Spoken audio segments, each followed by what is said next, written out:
All right, so today we're taking a deep dive into Guantanamo Bay. Hmm. This place has a really fascinating history, Oh, yeah, for sure. and we're going to be looking at it, especially its use as a prison. Okay. We've got some interesting sources to help us out today. Cool. We're going to be looking at a Spanish language article Okay. from Historia National Geographic, Wow. and that's Guantánamo, la historia de un territorio cubano bajo el control de Estados Unidos. And then also we have this timeline from Al Jazeera Right. called Timeline, 20 Years of Guantanamo Bay Prison. Okay.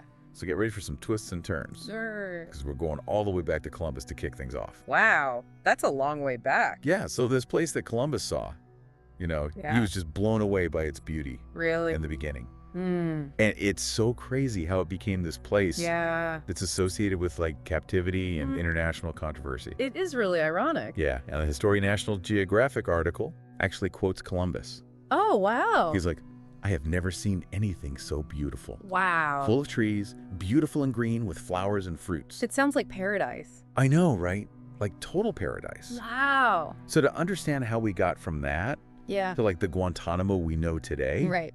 we really have to look at Cuba's struggle for independence. Definitely. First from Spain, Yeah. and then in a different way from the U.S. Exactly. So let's start with the Spanish-American War in 1898. Okay. This was like a huge turning point. For sure. The U.S. wins this war, Right. and they impose something called the Platt Amendment Okay. on Cuba in 1901. Hmm. What did this Platt Amendment actually do? Well, it really limited Cuba's ability to govern itself. Oh, Like the U.S. could intervene in their affairs, Hmm. and importantly for our story, they could lease land for naval bases. Oh, so that's how they got Guantanamo. Exactly. Wow, and you are not going to believe this. What? Okay, so the U.S. paid Cuba a measly $2,000 in gold per year for Guantanamo Bay. Are you serious? Yeah, like can you imagine that? Oh, wow. Just like such a small amount of money for such a strategically important place. I know, that's wild. That just shows you the power dynamics at play back then. Totally. Like it was such an uneven playing field. Yeah, completely. Then fast forward a few decades to 1959, Okay. and we have the Cuban Revolution. Right. Now, this changes everything Yeah. because Fidel Castro comes to power, Right. and he saw this whole U.S. presence in Guantanamo Mm. as a symbol of colonialism, Hmm. and he wanted them out. Of course. So things were already tense Right. between the U.S. and Cuba, Yeah. and then 9/11 happens. Right. And this is where Guantanamo Bay takes on a whole new significance. Yeah. Everything changed. So after 9/11, the Bush administration, Mm-hmm. they create this detention center at Guantanamo Bay, Right. specifically for suspected terrorists. Yeah. And they do this by bypassing the usual U.S. legal system. Yeah. So the Al Jazeera timeline Yeah. really gives us a step-by-step look at how this all unfolded. Okay. So in 2002, we have the first detainees arriving at Guantanamo. Okay. And get this, they were held in outdoor cages What? at a place called Camp X-Ray. Camp X-ray. Yeah. Wow. And then the Bush administration also declared Yeah. that these detainees weren't even protected by the Geneva Conventions. Wow.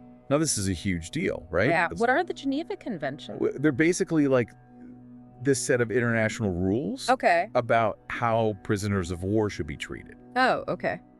So to say that these detainees weren't covered by those rules, Yeah, right. it sparked like major international controversy. Yeah, I can see why. And then we have the issue of what they call Yeah. enhanced interrogation techniques. Enhanced interrogation techniques. Yeah.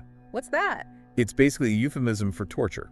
Oh, wow. So you can imagine this became a huge point of contention. Right. And rightfully so. Yeah, of course. It raises serious ethical and legal questions Absolutely. that we're still grappling with today. Yeah. The Al Jazeera timeline also talks about all these legal challenges that came up Right. with detainees fighting for basic rights, Yeah. like the right to habeas corpus.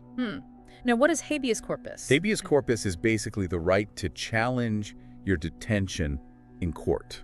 Ah, okay. It's like a cornerstone of any legal system All right. that aims to prevent unlawful imprisonment. Yeah, that makes sense.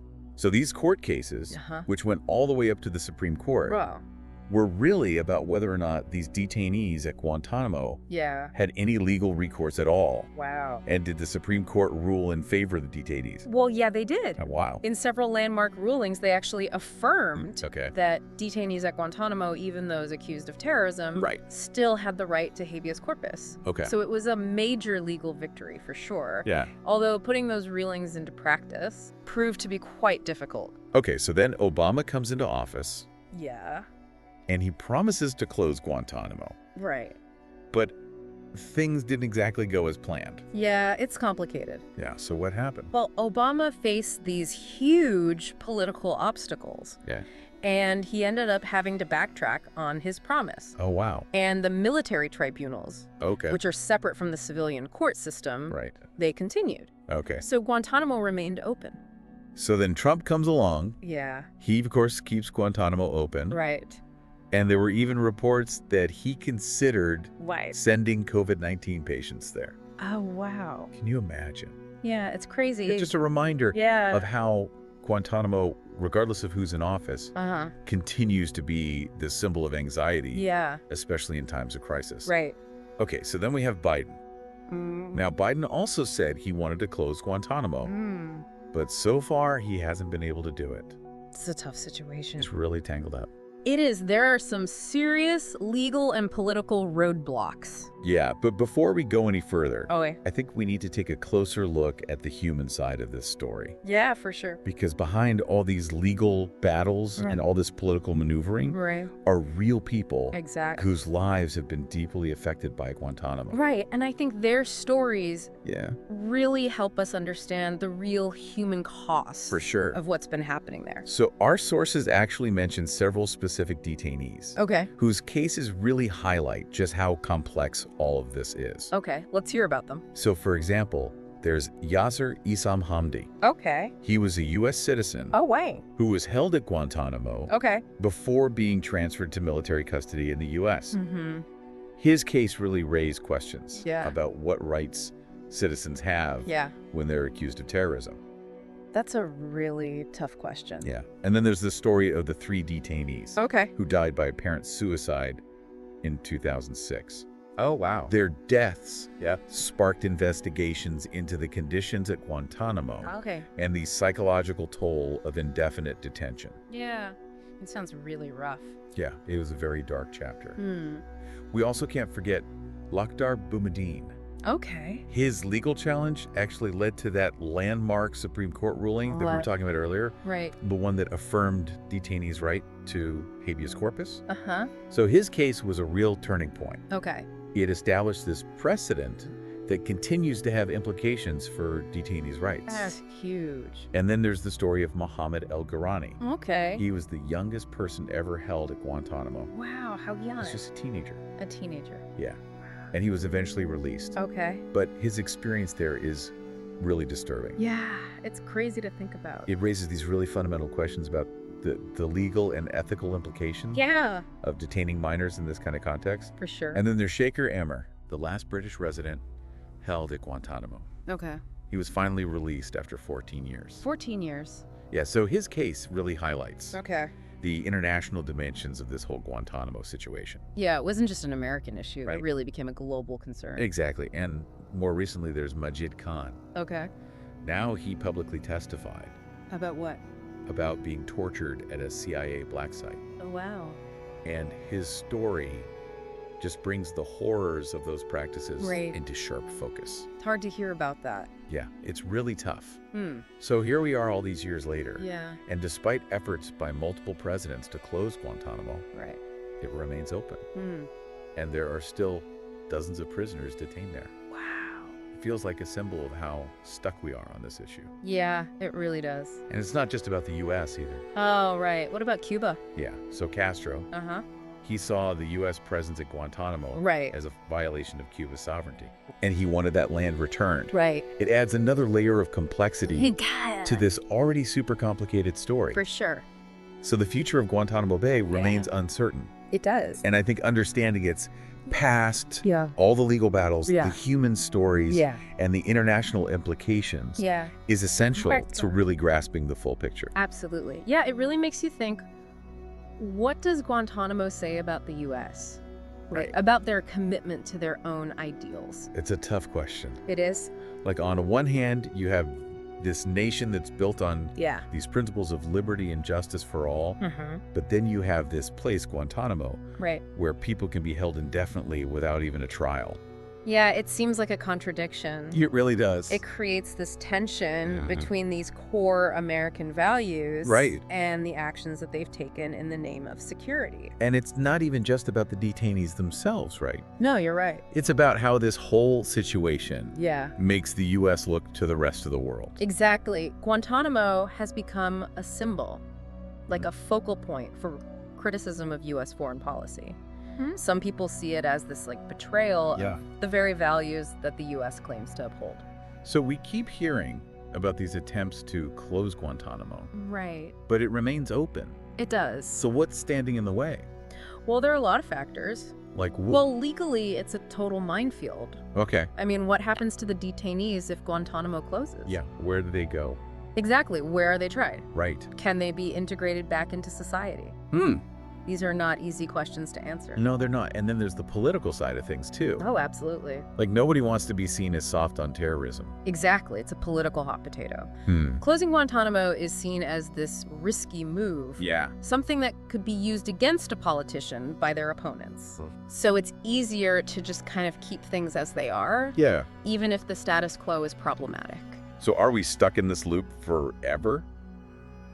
Well, Is there no way out? it's definitely challenging, Yeah. but I don't think we should just give in to pessimism. Yeah. I think raising public awareness is key. Like, the more people understand the complexities of Guantanamo, Yeah. the more pressure there'll be on policymakers Ah. to actually find a solution. And that's where this deep dive comes in, right? Exactly. We're trying to break down this complicated issue, Yeah. give some context, different perspectives, Right. so that you, our listener, can form your own informed opinions. We're not here to give easy answers Right. or push for a particular solution. Yeah. We just want to give you the information you need Yeah.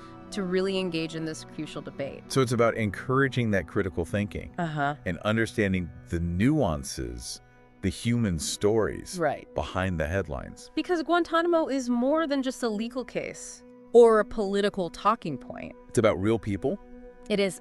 It reflects who we are as a nation and the choices that we make when we're faced with fear and uncertainty. So what happens next? What can we as individuals do Yeah. to address this situation? I think it starts with staying informed, Yeah. like you're doing right now. Right. Learning about the issues, having conversations about them, and Yeah. holding our elected officials accountable. So it's about using our voices Yes. and not letting this issue just fade away. Exactly. Guantanamo reminds us that protecting human rights and pursuing justice, these are ongoing struggles. They are. And we all have a role to play Yeah. in making sure that those principles are upheld. That's a powerful message. It is. This deep dive has been incredibly informative, Yeah, but it's also been emotionally challenging. I understand. It's not easy to confront Yeah. these difficult truths It's not. about our own country Yeah. and the choices that it's made. Right. But I think it's essential that we do so. It is. Yeah. We can't avoid these conversations, It no shouldn't. matter how uncomfortable they might be. And we shouldn't lose sight of the fact that Yeah. even in the midst of all of this, Right. there are reasons to be hopeful. There are. There have been legal victories. Uh-huh. Human rights advocates are working tirelessly, They are. and some detainees have been released Right. and are rebuilding their lives. Yeah.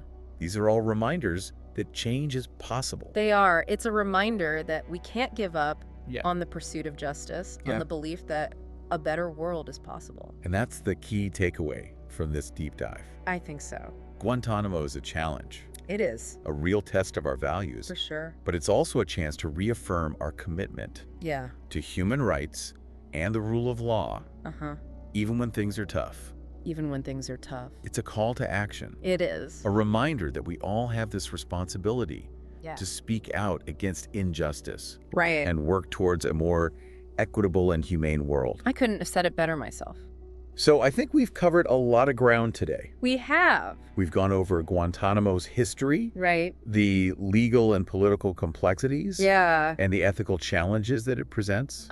We've also looked at the stories of individuals whose lives have been so deeply affected by this place. And we've thought about the bigger implications for U.S. foreign policy and how the world sees American values. It's been a real journey. It has. And I'm so glad you were here to guide us through it. It's been my pleasure. But before we wrap up, Okay. I want to leave you, our listener, with a final thought. Something to think about as you continue to learn more about this issue. I'm listening. We've talked a lot about the legal and political roadblocks to closing Guantanamo.